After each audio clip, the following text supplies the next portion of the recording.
Buat kalian yang sulit untuk mengingat hal-hal yang sudah kalian pelajari atau kalian ingat, ada tips agar kalian bisa memaksimalkan penyimpanan otak kalian. Menurut Ferry Irwandi. Nah, ini teknik chunking ya. Chunking itu kayak lu bikin bongkahan dalam menghafal atau mengingat atau merekatkan informasi yang masuk di kepala lu. Gini teman-teman, otak itu punya kapasitas dalam menyerap dan menerima informasi dari yang mulai jangka pendek sampai jangka panjang, ya kan? Long term memory, short term memory, you know it lah.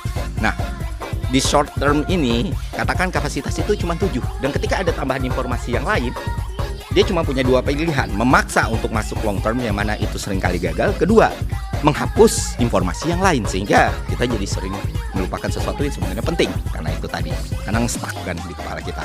Lalu, apa yang harus kita lakukan? Yang harus kita lakukan, salah satunya yang paling efektif yang pernah gue lakukan adalah chunking. Jadi informasi, knowledge, atau semua hal-hal yang bermanfaat untuk kepala kita, itu gue bikin bongkahan-bongkahan. Dan itu gue yakin juga sudah kalian lakukan tanpa sadar. Misalnya ngapal nomor handphone, ya kan?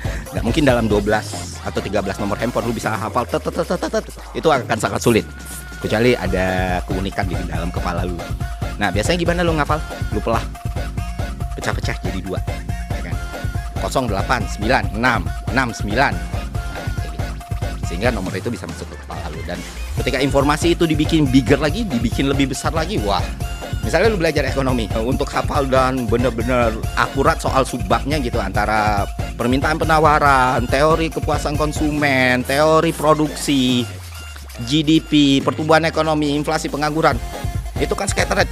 Tapi ketika lu kelompokkan jadi mikro, makro, pengantar, sejarah, filsafat, nah itu semua jadi kekompres di kepala lu, kayak lu ngezip lah di komputer. Nah itu juga yang lu harus lakukan di otak lu. Jadi terbiasa melakukan chunking atas semua knowledge dan informasi yang lu miliki. Jadi ketika lu dapet momen atau lu butuh untuk mengeluarkan hal tersebut, lu udah teratur tuh mengingat apa yang lu udah pahami sebelumnya.